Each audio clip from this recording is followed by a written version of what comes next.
Learn to be super successful. Subscribe to my channel, Meathead. Please, Mike, please. What's the special drink you're having? Oh, this is, what is this? Bailey's and vodka. Yes, ma'am. You have the mic. When we turned in our paperwork, you asked for pictures of our hands. What was that about? We didn't go over that in the seminar because it was redundant, but for a male, the left hand, the gals, it really doesn't mean this, but for the left hand, if this finger, your forefinger, is shorter than this finger, it's directly proportional to how much testosterone you have. Some of you in this room, 2 or 3 of you, this finger is longer than this finger. Now, we all have testosterone. Women have testosterone, and testosterone comes from our moms. So it's one of the checks that I use in conjunction with the success test and all these others to see how big a cunt you are.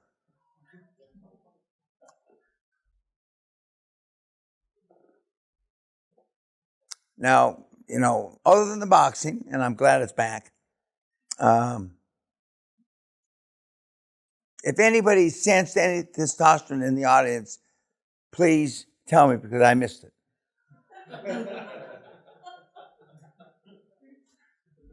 I missed it. And we've had Navy SEALs, we've had some pretty tough guys. But just because you may have put a bullet in Bin Laden doesn't mean that you have emotional bank account. But who do they ask to do the exit? They asked me. They didn't ask all the other guys. But the kids today, they can hardly recruit people in the military now. You have safe zones in the military now, and I can't believe this, where, you know, and wait a minute, where is the guy? And you're ROTC, do they have safe zones where you can't yell at people? Okay, and you're in what state? Okay, but they have safe zones now where you can't, you know, you can't yell at people. And I assure you, Ukraine and Russia have no safe zones. And when I was privileged to be with NATO, and we were worried about the Iron Curtain then, I mean, the Eastern Bloc countries, East Germany and those countries, I mean, they were animals compared to us, you know, and we were a lot tougher 50 years ago. I can't imagine what we're like now, but it's a different generation. It just is. I mean, we're just, and 100 years from now, men will be having babies.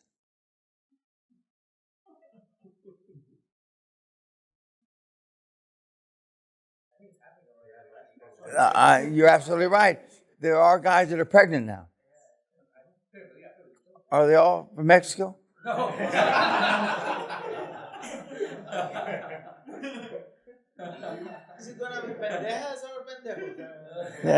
Yeah. One of my most successful mentees, who's rolling up hospitals, is in Guadalajara. Not a former doctor, but a doctor in recovery who's buying up hospitals, and of course the Mexican Mafia has paid him a visit more than once. You know, they leave you alone until you start getting rich, and then they pay you a visit. But he sat in this room 5, 6 years ago. He didn't believe that he could do it in Mexico. I mean, because of all the things you know, you and I both know. But you can. You can. And of course, the Mexican Mafia guy was here. You saw, you know, the lawyer for the Mexican Mafia. The drug cartels don't send guys here because, you know, for vacation. It's because they know they can use this model without a gun.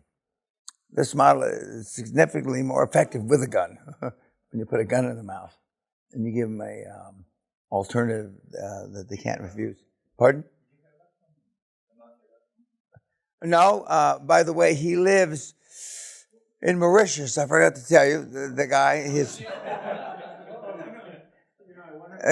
probably his lawyer.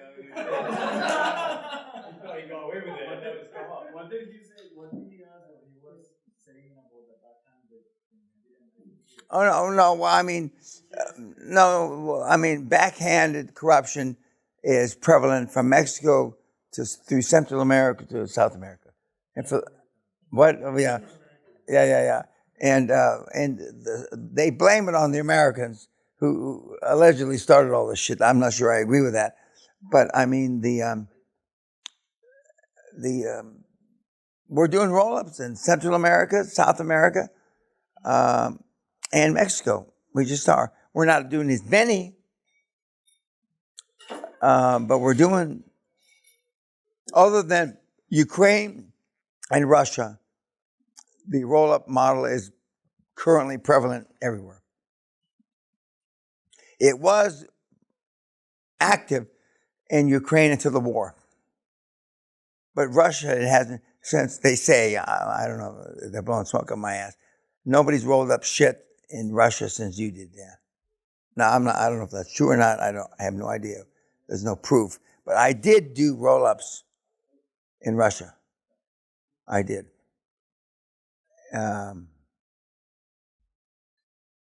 But, you know, where there's corruption, there's another layer of problems. But it doesn't make it impossible.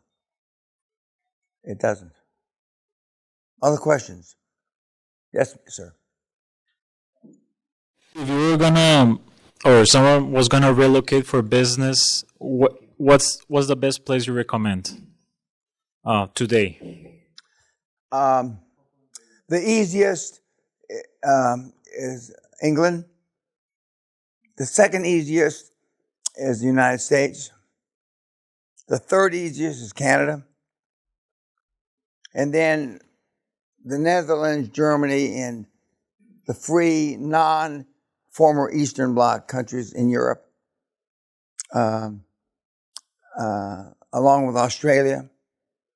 But there's got to be a rule of law where you can sue somebody and actually mean something. But I mean, I think, you know, even though Thomas said that he says it's tough in Canada, well, what else is he going to say? But I mean, Canada is pretty fucking easy. But in the United Kingdom, we accept everybody. Fuck, I mean, black, yellow, purple, I mean, everybody can do stuff here. Canada is not dissimilar. The U.S. is a little harder. There's racism in the U.S. that doesn't exist in Canada and the U.K. In the Alabama, you know, where you are, Alabama, and yeah. Okay, you know, it's like the 1940s. I mean, racism is alive and well. Now, I lived in the South when in the 60s when they had black bathrooms and that kind of thing. But when I was there, I mean, you really didn't notice it because it was prevalent. Now they don't have, thank goodness, they don't have colored bathrooms and that kind of stuff. But I lived through that because I'm from that part of the world originally. But the United States is, and UK and Canada are pretty fucking easy. They're easy. Mexico's hard only because of the corruption. You know, parts of Central America are hard because of the corruption. South America is hard because of the corruption. But I mean, the corruption doesn't keep you from doing the deals. It's just another layer of bureaucracy or another layer of money that you've got to expend. But it doesn't kill the deals. It doesn't kill the deals.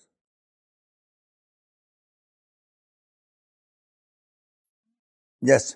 We like to see you as the next Prime Minister of United Kingdom, Okay, sir. well, that's not impossible. Sally's worried I'm going to get assassinated, but the Britain needs another Churchill type. which I come from that stock, more or less. But I'll take no prisoners. I mean, in my opinion, there are certain aspects of the UK government that are archaic, that are 400 or 500 years old, that shouldn't be anymore. They're starting to deal with them in the House of Lords. Hereditary peerships, for life in the House of Lords is not right. I'm not the only one that thinks that, but I carry a UK passport as well. For 100 years, we've said that we're going to do something about it, but we're not. We haven't done anything about it. We need somebody, stick a firecracker up somebody's ass. And since I'm not likely to be a long-term politician, I'm not afraid, and I'm not beholden to anybody. I'm not collecting any money from anybody. I've got plenty of money to run for office. So I'm more than happy to take on that challenge. And that's why, if I get elected because everybody's afraid of me, I don't care. Some people, historians, will say that, Dan, don't you want to get elected because the people love you? Fuck no, I don't give a fuck if they love me. If I don't care if you love me and you're giving me my reputation, why in the shit should I care if my constituents love me? But by definition, I know how to get shit done. I have a lot of faults, but I know how to get shit done. Whether I have to knock it through your teeth or break your arm or, I know how to get shit done. But I'm not here to make you a happy camper. I'm here to get results. And I've been doing this a long, long time. And I don't have to make, a lot of politicians make money after they're politicians. I don't have to do that. I'm not looking to make any money as a politician. Sally has already done some calculations, which I don't want her to share with me, how much money it's costing us, or it will cost us to be a politician, because I have a lot of sources of income that will dry up or disappear once I'm a politician. But we've got enough money. So one of you was teasing Sally about a ring. It blinded you. Who was it? Oh, he's gone now. He probably went to sleep. Oh, no, he's not. He's almost asleep. Well, we haven't worried about stuff like that. I haven't had to work in almost 40 years. Other questions? Yes, sir. Mike, please.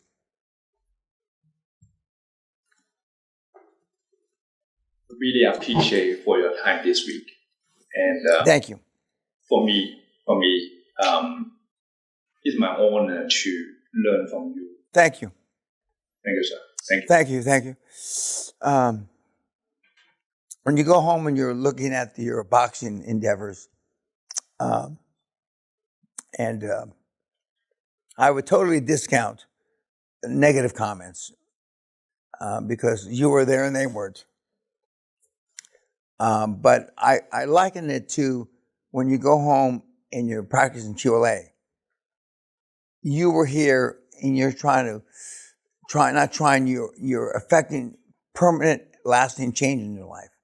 And everybody that got something smart ass to say isn't.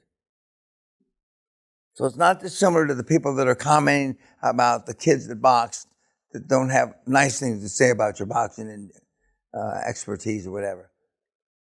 I would keep that in mind when you go home. And I tell you not to share the information, but some of you will, like a nymphomaniac, can't help yourself. You're gonna talk to people. But their comments about what you're trying to do is no different than the bullshit comments on YouTube because they're making fun of your boxing or the fact that you don't know how to box, whatever. That's a pretty good analogy. You were there in the ring, they weren't. You're there on the playing field implementing QLA, and they only have bullshit comments about it. It's an important thing to remember. And contrary to what you think, and once in a while I'm wrong, but for the most part, the people that say they're going to be supportive aren't. Or another way of looking at it, they're less supportive than you would have liked. Talk's cheap. And for those of you, and I'm not proud of this, but it's a fact, I've never bought a Valentine card. I've never bought a birthday card. I've never sent a Christmas card. I've never given a birthday gift in my 77 years. And you've done all the above. And how's it done for you? It hasn't. If love got the job done, and I took these slides out, you wouldn't be here. If prayer and religion got the job done, you wouldn't be here. Who prays the most in the world? The poorest people. And how's their program worked out? It hasn't.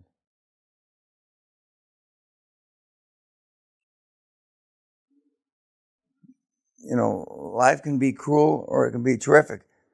You know, my dad, one of the only things he ever told me is he said, Danny, it's not what people tell you, it's how you interpret what they say to you.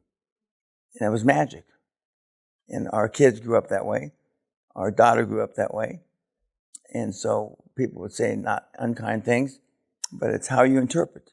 And I always interpreted virtually everything anybody ever said to me. And most of the things growing up, they said to me were negative because they said I was a dunce, I was retarded, I wasn't smart, this and that. I took it positively.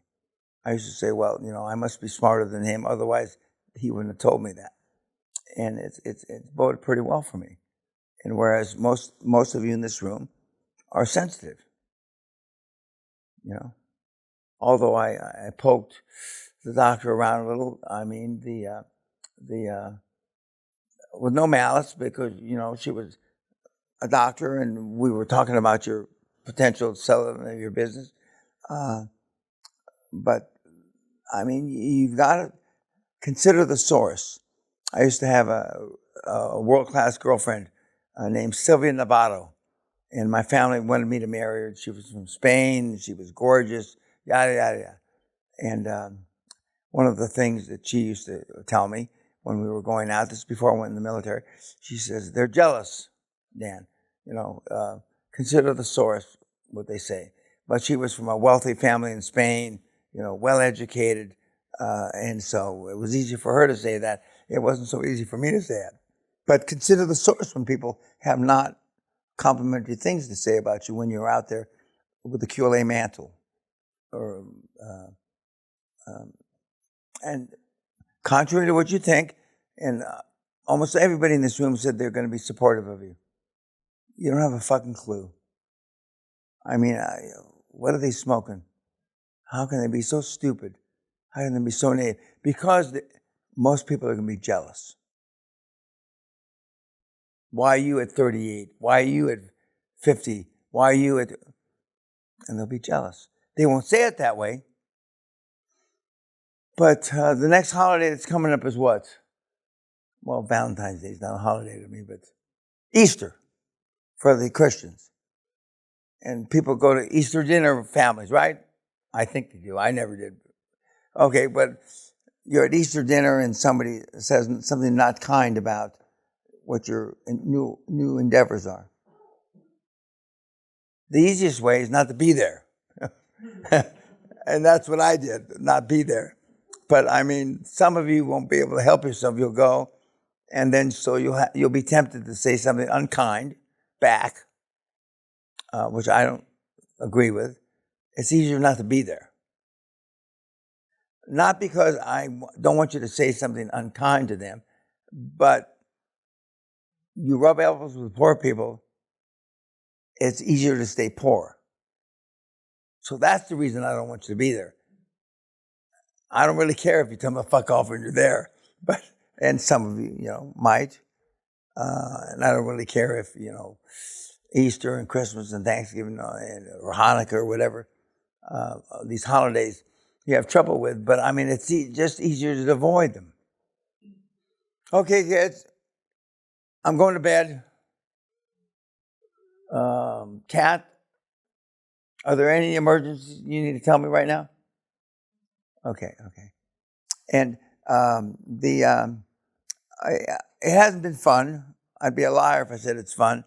But I look forward to, some of you have a higher probability based on your own personalities and making this happen sooner. You all have the ability to make it happen.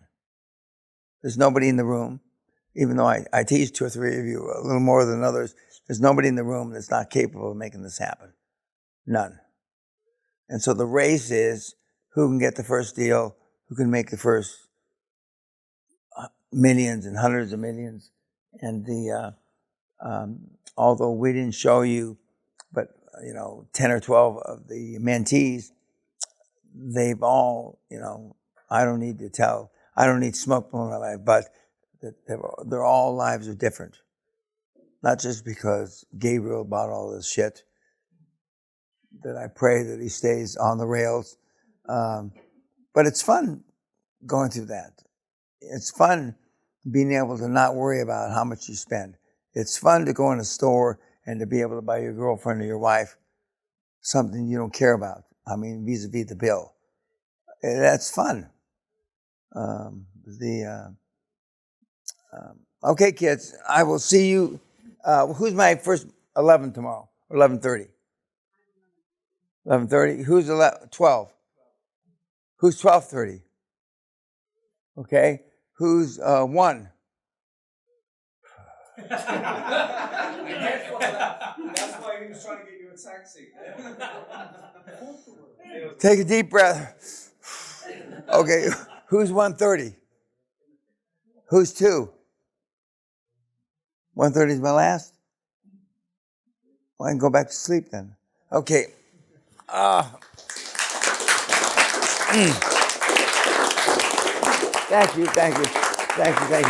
Thank you. I wish you good health. Thank you very much. Oh, thank you, kids. Thank you.